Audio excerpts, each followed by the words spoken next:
gonna see that Prince biopic? What? When is it? He making stuff up. Yeah. You gotta be careful with him. He just be he be making shit up. Hey. Is there no swearing on this? Yeah, I would like to swear. I can't help but swear. Can't believe it. Hey, welcome to the Now Dig This podcast. I'm your host, Randy Michael. I got a few friends with me. First off, Jason Francisco Blue. We go back like rocking chairs. Actor. You might have seen him in our Solid State Radio video, New Romantic Rebels. You guys great. I got Nive Ouoit, who's a comic agent by night, and by day he works at the food bank. If you can believe that. Joking. And then I got my man, Joey O Brien, legendary drummer, Biters, Poison Arrows, Rambler. You've seen him everywhere. But I want to start off with you, Blue. So you got some stuff coming up. You got the night shot. Night shoot. Night shoot? Yeah, so we already had our premiere about a few weeks back, and so it's basically like a thriller, suspense, kind of horror flick, slasher and whatnot. Basically, they have a distribution deal. They're going to be on Vudu, which is VUDU if y'all got the streaming service, and then it's going to go on cable for a few months, and then it's going to go on the good old Tubi, as we all know and love. Good old Tubi. I was one of the first on Tubi. Really? Yes. Okay. Like during COVID, I was watching Tubi because they had all the stuff that. Remember when Netflix first started out? They had bizarre stuff. Okay. But Tubi had all the stuff that I was like, oh man, I haven't seen this since I was a kid. You know what I saw on Tubi? Attack of the Killer Tomatoes, the movie. I try to watch that. So yeah, the first one isn't good. The second one is better. Like Grease 2. You. Yeah. I do like some songs of Grease too, including Prowling. That's my shit. That's my shit. Cool Rider. That was a good one. The Grease 2 was good because the reason a lot of people don't like Grease 2 is because you're watching it wrong. Okay? When you watch Grease 2, you cannot watch Grease 2 like it's a sequel to the first Grease. You have to watch Grease 2 like it's a John Hughes movie. You have to watch it like it's Pretty in Pink, Fast Times at Ridgemont High. Forget about Danny Zuko, forget about John Travolta. You have to watch it like it's a brand new movie. Yeah. Because it's 80s, even the soundtrack's 80s. Forget what you see on the screen. Yeah. Grease 2, they kind of try to, or Grease the first one, they try to kind of, you ever seen any Greases? No. He's just shaking his head. So, that's one of my favorites. By the way, Blue was in Dead in the Water, Walking Dead. Fear the Walking Dead, Dead in the Water. It's on AMC, probably AMC Plus and YouTube. So it's basically a web series that's chronicling one of the main characters from Fear the Walking Dead, or one of the supporting characters, and talking about giving their backstory. It's a whole thing with the submarine and how this submarine washed up on shore, because I think they get to it in like season 5 or season 6 on the main show. And so that particular series, Fear the Walking Dead, Dead in the Water, explains what happened with that submarine and one of the characters that ended up washing ashore and being brainwashed by this one particular antagonist in Fear the Walking Dead series. You were the main guy in it. I mean, I watched the whole thing that one time. And I called him after I was finished it, and he let the zombies get it. He sacrificed himself, right? And by the way, I was very proud of you. I appreciate it. Great performance. You're also in that Steve Harvey commercial, right? Yeah. So it's Wudoku, if y'all haven't seen it already. I play a little scientist on there. But there are a couple other things that's coming out this year. They're short films, but it's this one that's called Heartbreak Coffee and a Pack of Cigarettes, and also Spray Bottle. Both of these short films will be out this year, and another one that I believe is called The Inconvenient Truth. So all of those should be out this year, as well as Night Shoot. And you can follow everybody on Night Shoot. Look up the... Well, we have the trailer. We're going to pull that trailer. Oh, okay.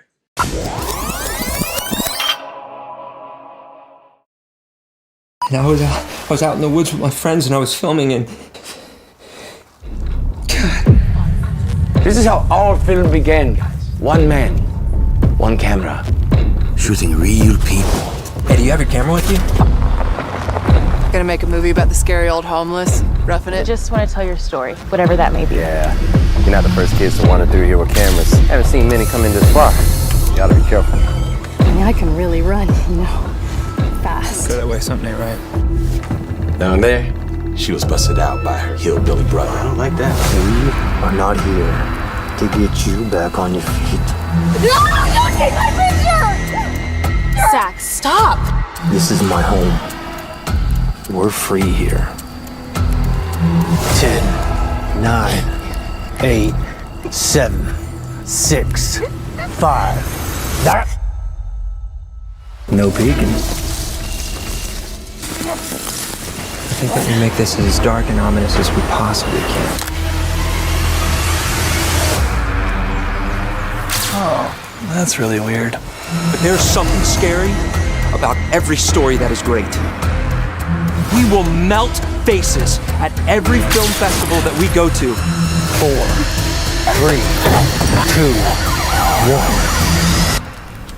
1. Go have some fun.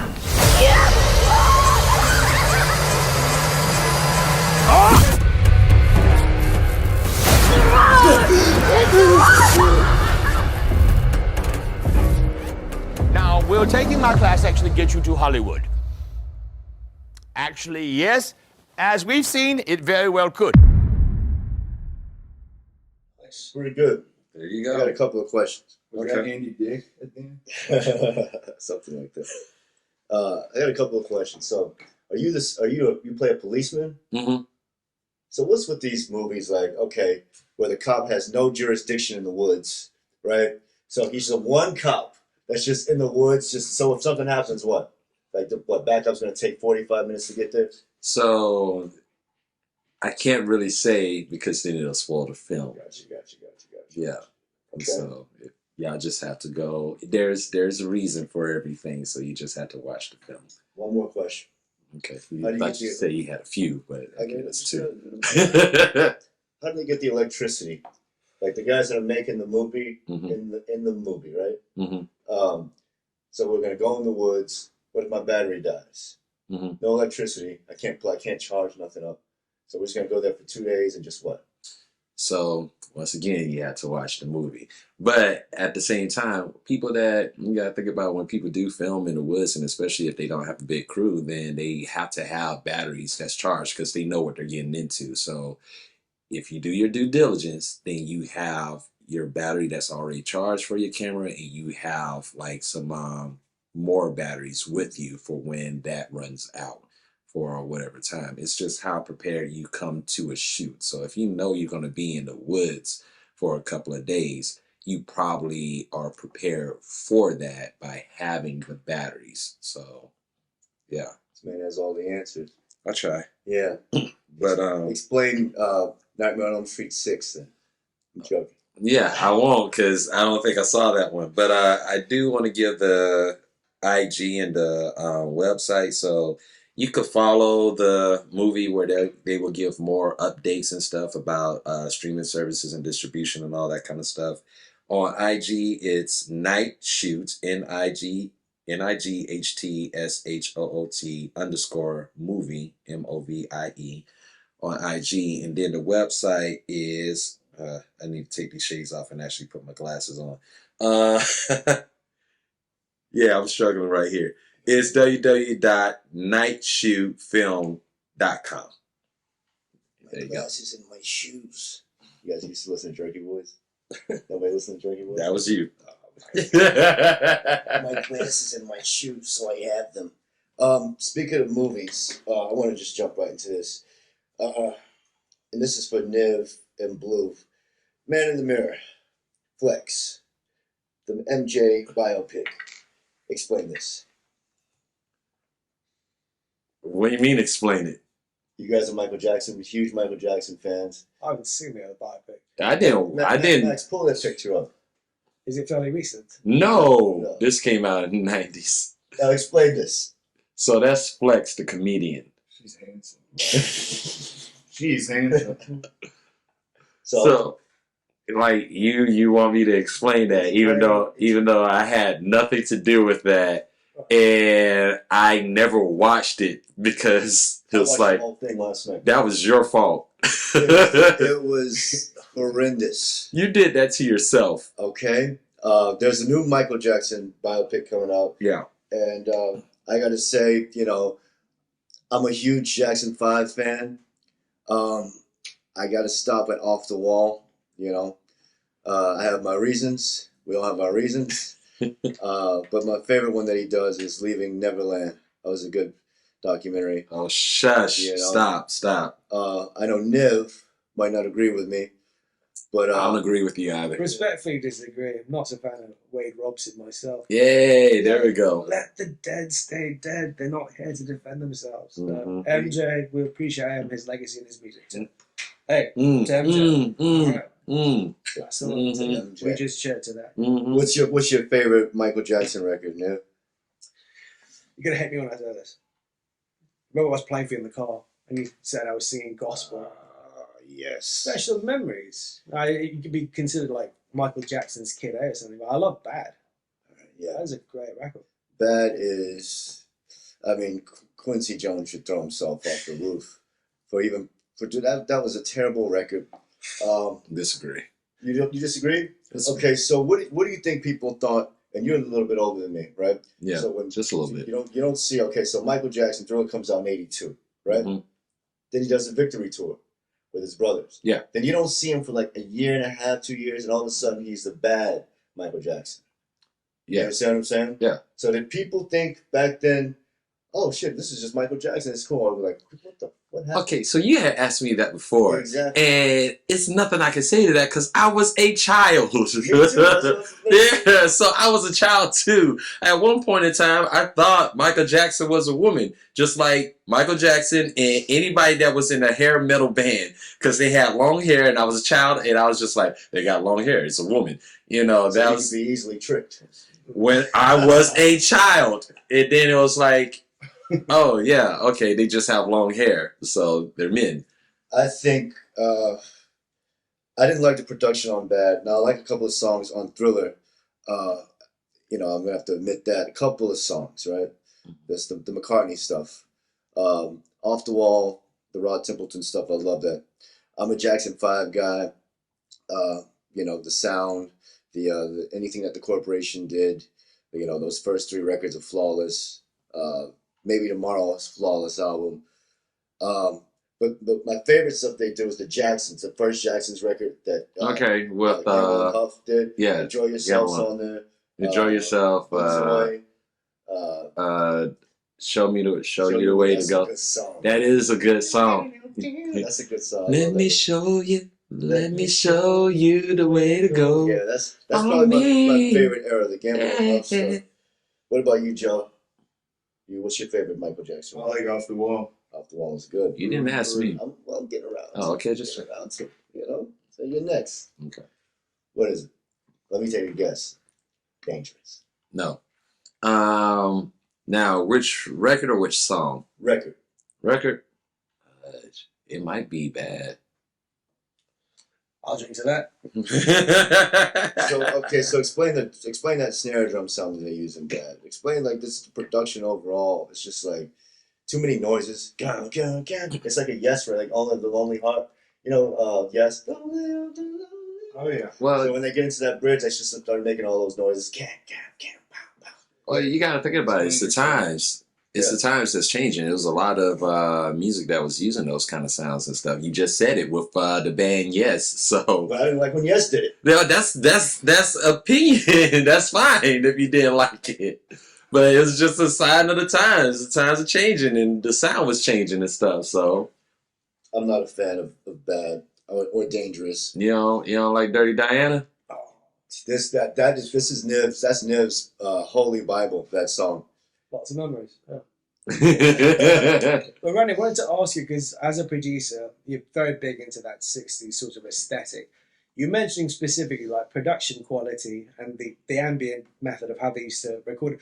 How is it appealing to you when we look at like modern records and how they're produced? You can hear like the individual instruments, you know, really kind of mixed, EQ'd and panned out really well. But what is about that 60s aesthetic that kind of The 60s is important to aesthetic to me is the overall sound. Meaning this, right? When you listen to a Phil Spector record that Larry Levine engineered Gold Star, where he's got 12 channels on his console, but he's got like 14 dudes, you know, in a circle, which means 14 instruments, right? He's got to balance those 12 microphones, right, onto a 4-track machine while there's a singer in the middle singing, right? If they had to do that, if they cut the vocal live, you know, or save a couple of tracks afterwards. They've got to make decisions right there.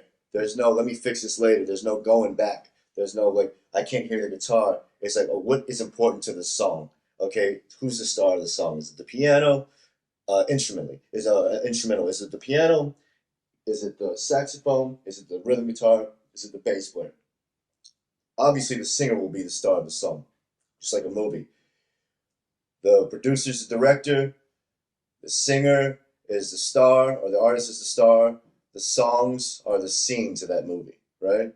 And the producer or the engineer is the cameraman, right? That's how I look at it. When you get to records like, for example, we're talking about Michael Jackson. When you get to records like the early Jackson stuff, right?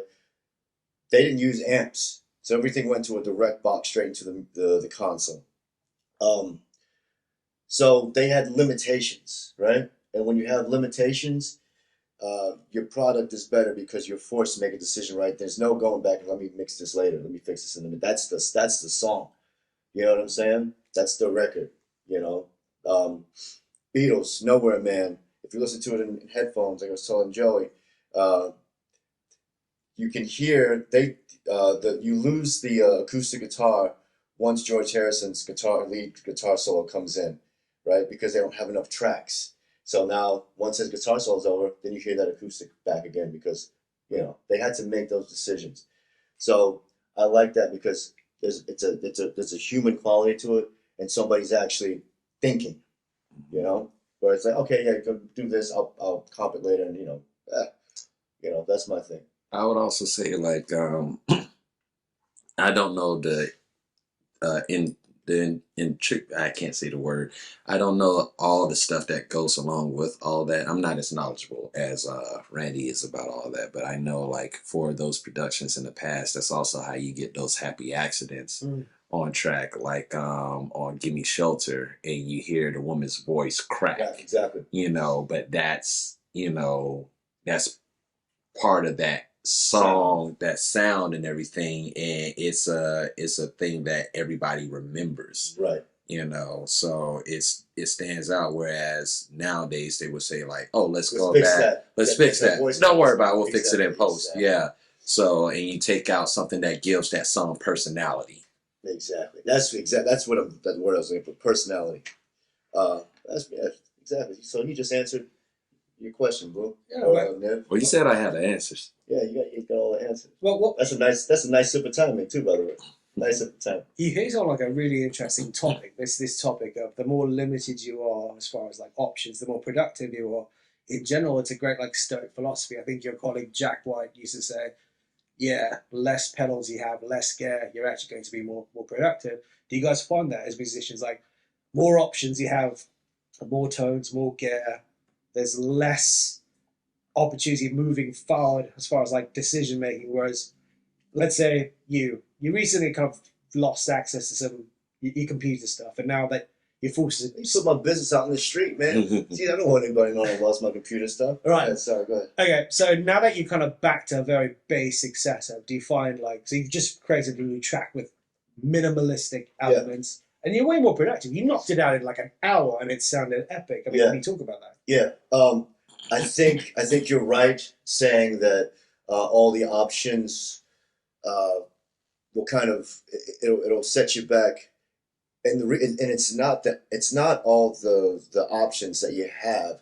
It's the idea. It's all based in your head. It's the artist's head. Because if you're an artist, you're never going to really be satisfied with anything. You're going to overthink stuff. Yeah. And then if you have all those options, you're going to be, well, I can use that. And then you're really going to overthink. It's going to drive you psycho. So it's always good to go, you know, it ain't what you got, it's what you make. You know what I mean? You got to wear it or let it go. You know? So I want to. Well, no, I'm not done talking about Michael Jackson. That's fine. Come on, let's go. I would like Niv No. and Blue and Max Rollers. I would like you guys to explain this. I got your back, man.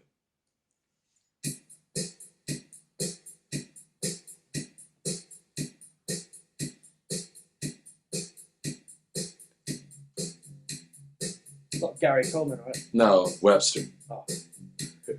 Webster. Top of the line TV professional. Explain this. Just two legends. Just Yeah. Doing what legends do. Yeah. I see no toxic masculinity there. There's nothing wrong. There's nothing wrong with that. No, because that is a grown kid. But he just picked him up like he's a toddler. Sure. How many folks have probably picked him up? None.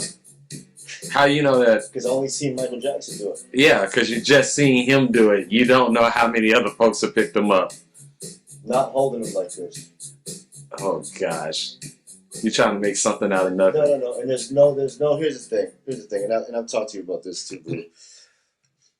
If I'm at my house, right, and I invite Blue to my house, right, and I've got little Webster or little Macaulay Culkin, Kevin McAllister, as I like to call him. If I got these guys and a couple other people, a couple of sickly kids, they're at my house. 8-year-olds to 10-year-olds. If Blue comes to my house, he's gonna take me aside and say, "Hey, man,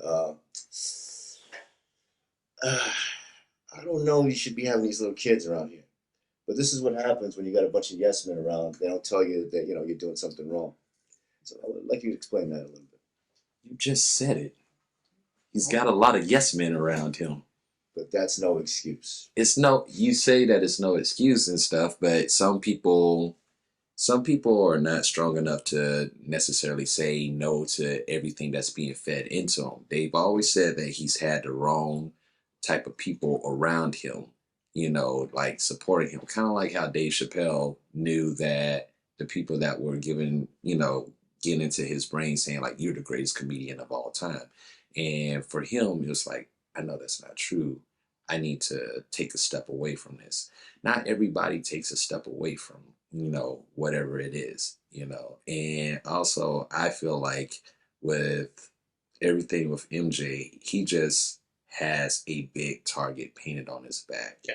Because if you're talking about all those particular things, there's any number of these kids where those allegations were made that came back as adults, not prompted by anybody, take back everything that, was said and said like, he never did anything. Those were my parents. They were trying to push, me on them and push this narrative.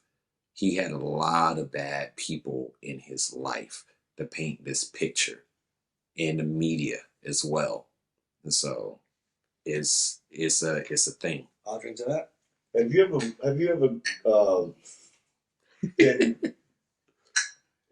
been really, really drunk at a bar, and you've gone home with somebody that you maybe you wouldn't have gone home with, under the right circumstances, and then you wake up and it's a kid? No. You wake up and then your buddy's like, "Hey man, what happened?" And you're gonna deny it because you don't want. You say anything when you're a kid, when you grow up, say, "Hey man, I don't really want anybody thinking that, Michael Jackson diddled me when I was a little boy." I just don't want that on my jacket. That's what I would do. Because there's no way, because people say, "Well, he didn't have a childhood, this, that, and the other." You know who didn't have a childhood? Screech. Or anybody, Gary Coleman, anybody from the 80s, Carlton, all those guys, they didn't have a childhood. And you don't see them doing this kind of stuff. I got a kid, man. I got to think about my kid. I wouldn't let him spend a night at Michael Jackson's house. Okay, you say that. You wouldn't let them spend a night at Michael Jackson's house. A lot of good parents would not, because it's like, if anything, I'm going to be there, for whatever. But not everybody is a good parent. And so you have those people that's like, "Oh, let me make some money. I can exploit this." That's the thing. Yeah, I know, I understand. I mean, that's what Judge Joe Brown says, you know. You ever watch Judge Joe Brown when he's talking about Michael Jackson? Nobody watches Judge Joe Brown? I do. How does he sound, Randy? Judge Joe Brown will say, well, it seems to me that these parents are really bad and they let him stay at Michael Jackson's house, and I don't care what you want to do. You just want to wear your pants hanging off your ass and do what you want to do. I think you're all that in the bag of chips. He still uses 90s slang. Judge Joe Brown is hilarious. I love him to death. Cheers to Judge Joe Brown. Cheers, Joe. Yeah, nobody cheers. Well, I want to ask you guys a little thing about something that I'm a little, PO'd about with my mother, who wouldn't let me go to this Ninja Turtles coming out of my Shell store because she said she wasn't going to spend her money on that horse shit.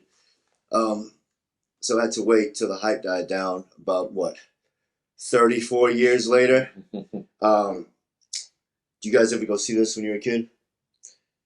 I wanted to. It looked good. I think we all wanted to. Shredder had a song. April had a song. Baxter Stockman was singing. They were in the costumes. Splinter. The Turtles had a pizza party. April O'Neil's there. April O'Neil, everybody. I didn't get to see this thing. This thing came to every mall in the U.S., from what I'm gathering, from 1990 to 1992, sponsored by Pizza Hut. And I was in the Pizza Hut book club. I don't know if you guys remember that, but the Pizza Hut book club was, if you had your report card, you got straight A's. Same with Showbiz Pizza. You get a free pan pizza, a book, but just not tickets to this concert we're about to watch.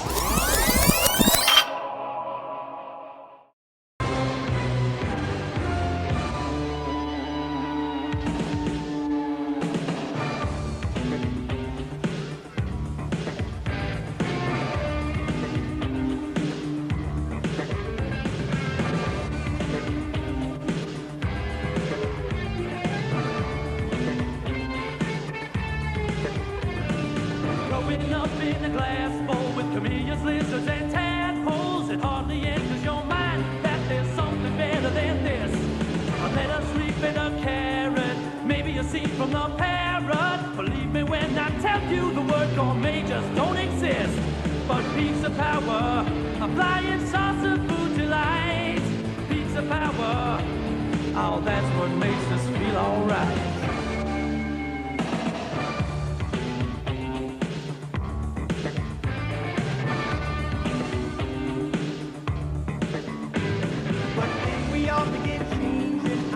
Was all rearranging, and let us to discover the kind of food that we like.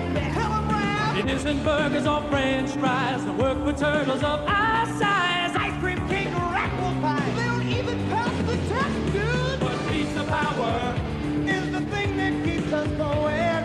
Pizza power is the food worth asking for. Pizza power, we take great comfort in knowing. Pizza power can be delivered to your door.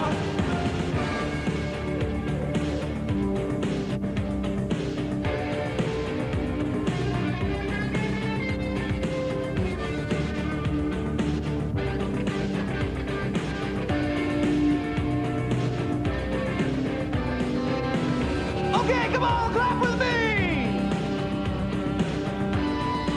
Come on, put your hands together. You know what's coming up. I know you got the power, so you gotta sing along.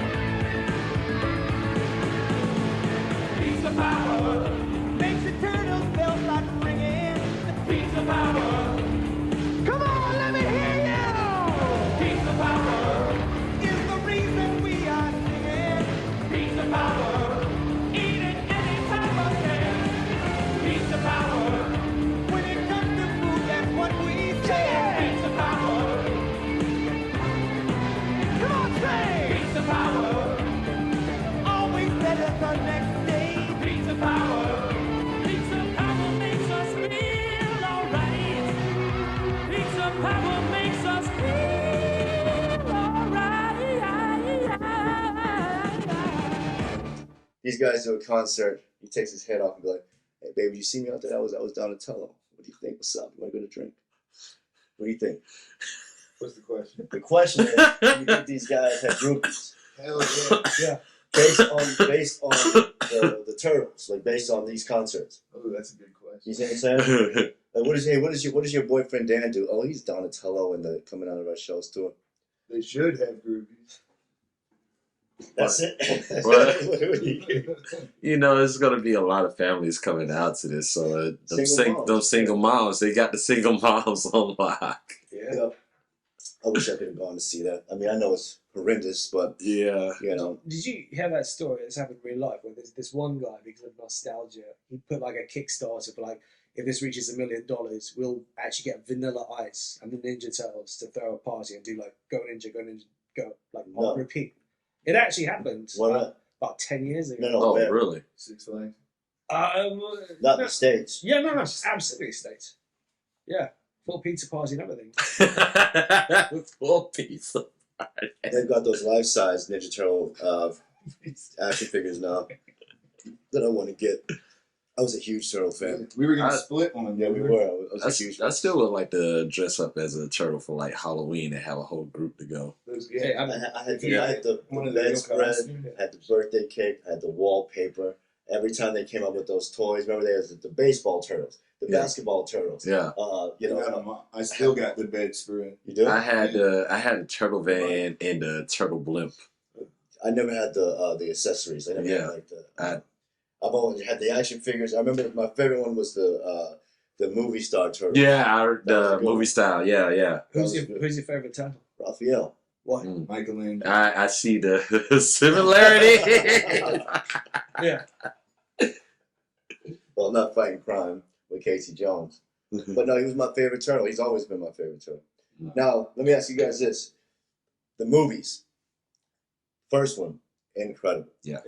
2 was good, but Secret of the Ooze is incredible. Also. Secret of the Ooze was good, Joe, but it still has the it's a little more cartoony. Yeah. The first one was dark. Yeah. You know what I mean? It had that trailer where like it was the voiceover trailer.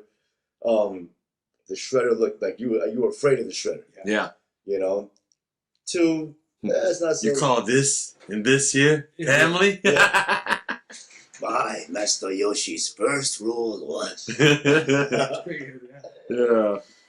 Now when they get to Turtles, what is it? Not Turtles. It's basically Turtles. Where they're in Japan? Yeah. That one crap. Yeah. That shit. They ruined a whole franchise with that. Yeah. They look like frogs. I think it's because Jim Henson had died. Oh. Like it was like because the animatronics were way off. Well, also from what I hear, and y'all do your own research, but from what I heard, like, they had the first one, which, like you said, was dark and gritty and everything. And I think they wanted to go into the second one doing the same thing, and I think bring Bebop and Rocksteady or whatever. Yeah. But they were good.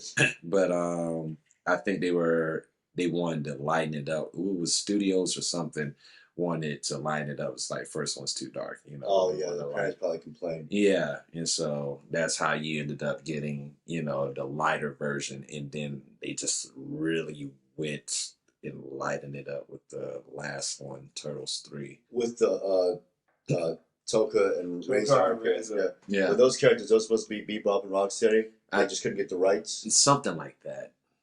Something like that happened. There's, like how any particular movie that's supposed to have like some kind of sequel and something goes, left or whatever. That's something. Some things happen with those movies. Yeah. So yeah, but I still really enjoyed Secret of the Ooze. Yeah, I like Secret of the Ooze. Secret of the Ooze holds up. It still does. It's pretty It dark. still does. Well, it's not. It's not as. It's dark enough. Yeah. it's pretty good though. I want to ask you guys, Mount Rushmore of albums, top 5. Man, that's on the spot, man. That's London Calling. This is all on the spot. Okay, London. It doesn't have to be in a particular order. London Calling. Princess 1999. That's your number 1. That's my favorite Prince album. Okay. You like that more than Dirty Mind? Yes. Yeah. It's got some better songs on it. Yeah. I like the production of Dirty Mind better. I can't even argue. He's like, oh yeah, it's got some better songs. I can't even argue. I like A-U-T-O-Matic. Yes. That's cool. So in love with you. But then I like it better. I like Lisa Coleman. I like her voice when she's doing the, you can even hear on Get It Up. In the Yeah. Rick I like, what is it? Does Not Compute. Something in the Water. Does Not Compute. Oh, yeah. Yeah. I like Little Red Corvette. That's the Oh, I best. love Little Red Corvette. Oh, I love Little Red Corvette. You mean ever? Prince. And his top 5 best songs: Little Red Corvette, When You Were Mine, Pop Life, I Would Die For You, and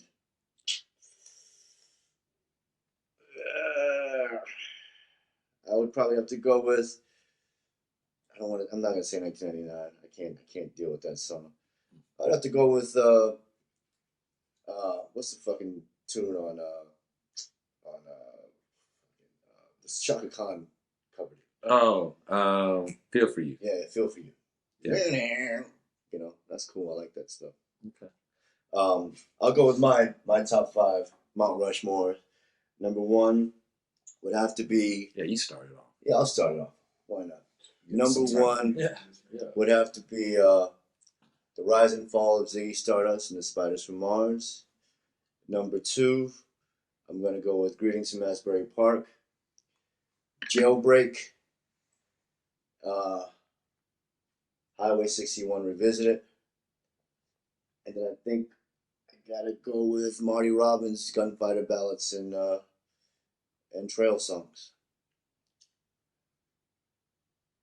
Nothing? We're going to it's left of the dealer, so Joey. What about you, Niv? Yeah, I'm going to submit my info@nobdigthislater by email. I can't think of it now. That's my political answer. I already said London Calling, and then I would put Let It Be by the Replacements up there. And that's all I can. You gotta give me more time. All right, top 5 songs and. Okay, that's better. Maybe not. I don't know. No, that's harder. I mean, this is not gun to your head. You can change it tomorrow, but like on the spot, top 5 songs. I'll go first. Yes, because you already got it. There Goes My Baby, The Drifters. Beautiful song. One of my favorite songs ever. Here I Go Again, Thin Lizzy. 4th of July, Sandy, Bruce Springsteen. Queen Jane, approximately, Bob Dylan. And then I'm going to have to go with The Great Imposter, the Fleetwoods. Rock and Roll McDonald's, Wesley Willis, My United States or whatever. That's Dave Grohl on drums. I don't know if you guys knew that. I know that too. What else you got, Joe? I'm letting Niv finish that off. Yeah, I'm going to name my top 5 Atlanta-based songs. Right? So No Sunshine, Solid State. Hey, I wrote that. Yeah, I know. Brilliant track. Hopefully he's going to come up with a great music video. Main Muscle Man.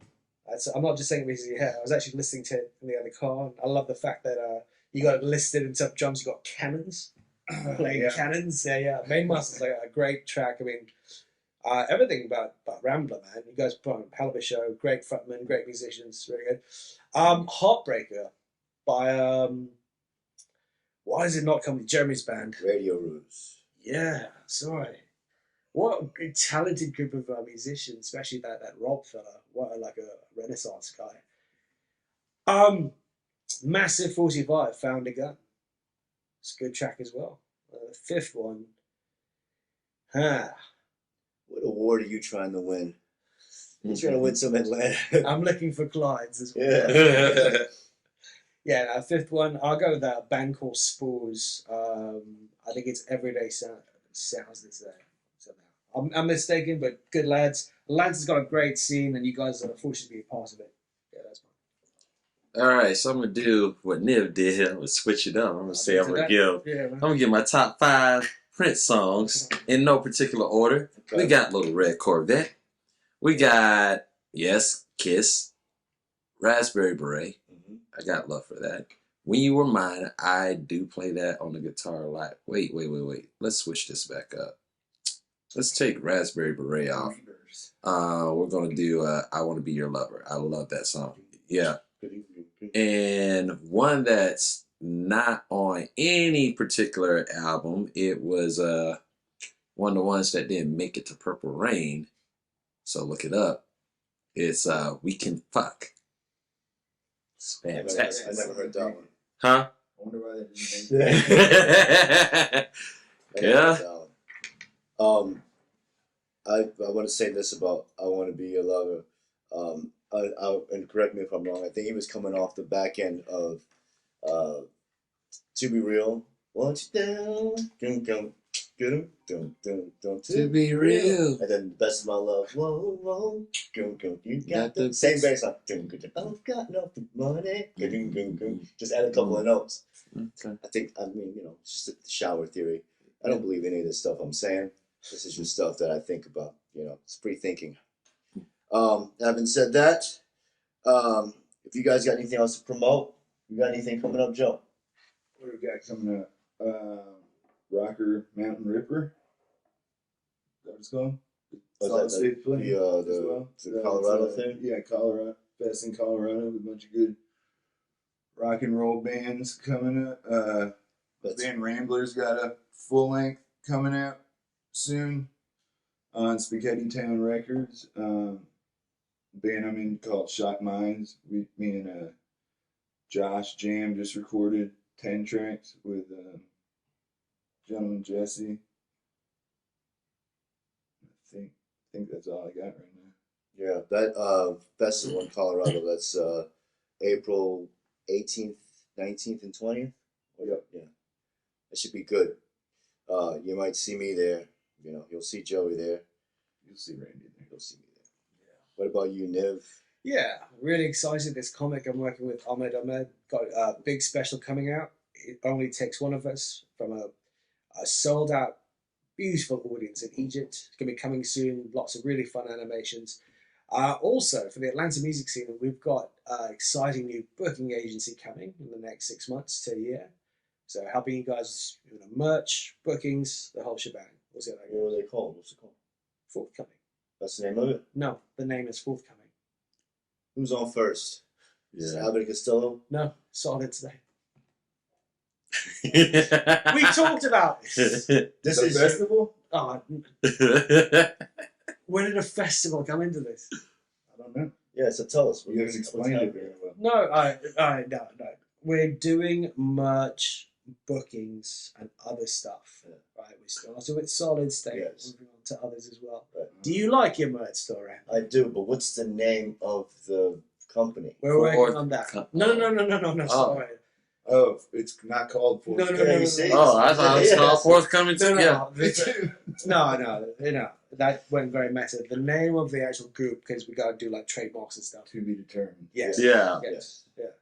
To be determined booking. Yeah. And what do you got happening, Blue? I know you said some stuff earlier. Yeah, like I said, got the night shoot. We talked about that at the top in the film night shoot. And then it'll be some short films that's coming out this year. Just stay tuned. I don't have a lot of information on when or what festivals they're going to be at, but it's Heartbreak Coffee and a Pack of Cigarettes. That's the whole title of it. Spray Bottle, and also an Inconvenient Truth, or Inconvenient Truth. I might be messing that name up, but yeah, those are the projects that I have coming up this year so far. Yeah. And be sure to catch him in Tyler Perry's Mama, What We Gonna Do, starring Keith Sweat. Remember that Wayne Brothers? Was it what's it called that? Production. It was something like that. Yeah. Well, thank you guys. Thanks Joey O Brien, Nive Ouoit, and Jason Francisco Blue, who I call Blue. Yep. Thank you guys so much for tuning in. Have a good night. All right. Thank you. Great.